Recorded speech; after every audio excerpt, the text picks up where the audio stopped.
Finally 2 दिन के लिए जाना पड़ रहा है मुक्तेश्वर। तो आज शाम में रहूँगा मुक्तेश्वर ही ऑफिस के काम से कुछ, और परसों से बेटे के भी पेपर हैं फिर मंडे से। आज जरा ऑफिस का कुछ काम था तो ऑफिस जाना पड़ा, तो आज शायद यहीं रुकना पड़े, कल को जाएंगे शाम को, है ना। अभी तो मैं पहुंच गया मुक्तेश्वर फिलहाल। देखो सुपी पाटा बटेलिया मुक्तेश्वर वाली गाड़ी भी लगी है। यहाँ से जाएंगे ऊपर गाँव आएंगे राइट, और एक रोड ये जा रही है नीचे को बटेलिया के आसपास। और ये बनी है सुंदर सी कलाकृति यहाँ पर।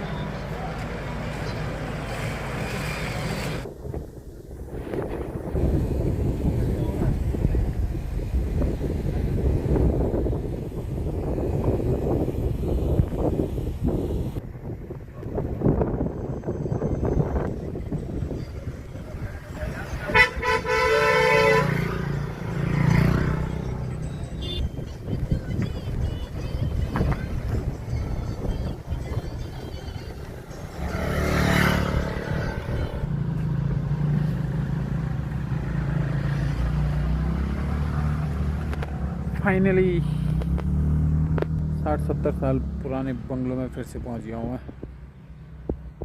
बहुत अच्छा बंगलो है, मज़ा आता है इसमें रहने में। पांडे जी, अगर इसको बेचना हो तो इसकी वर्तमान कीमत क्या होगी बताओ? कम से कम 2 करोड़ रुपये। कम से कम 2 करोड़ रुपये में खरीद लूँगा अगर पांडे जी, क्योंकि ये सरकारी जमीन बिकेगी नहीं, लेकिन प्राइवेट होती तो प्राइवेट कम से कम 5-7 लाख करोड़ में तो बढ़िया जगह, लेकिन यार है ना, सुकून है बहुत। यह है 1910 का बना हुआ बंगलो, जो समय अंग्रेज़ों ने अपने ऑफिसरों के लिए बनाया था। और इस बंगले की कुछ खास बातें भी हैं, मैं आपको बताऊं तो वो खास बात क्या है पता है? ये बंगला कई लोगों को हॉन्टेड भी लगता है, क्योंकि हम इससे पहले हमारा यहाँ स्टाफ का एक आदमी रहता था, तो वो कह रहा था कि मुझे एक सफ़ेद धोती में लिपटी हुई औरत दिखी। और एक दिन मैं रात में कमरे में सोया था, तो मुझसे किसी ने आके कहा कि यहाँ क्यों आया है, क्या करने आया है, तेरा क्या काम है यहाँ।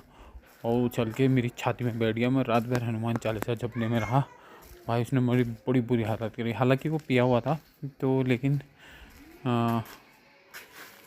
पिया हुआ था तो हम कह सकते हैं, लेकिन उसने मुझसे खुद कहा कि मेरी छाती में आगे कोई बैठ गया था और उसने मुझे दबा दिया था। बड़ी मुश्किल से मैंने रात काटी।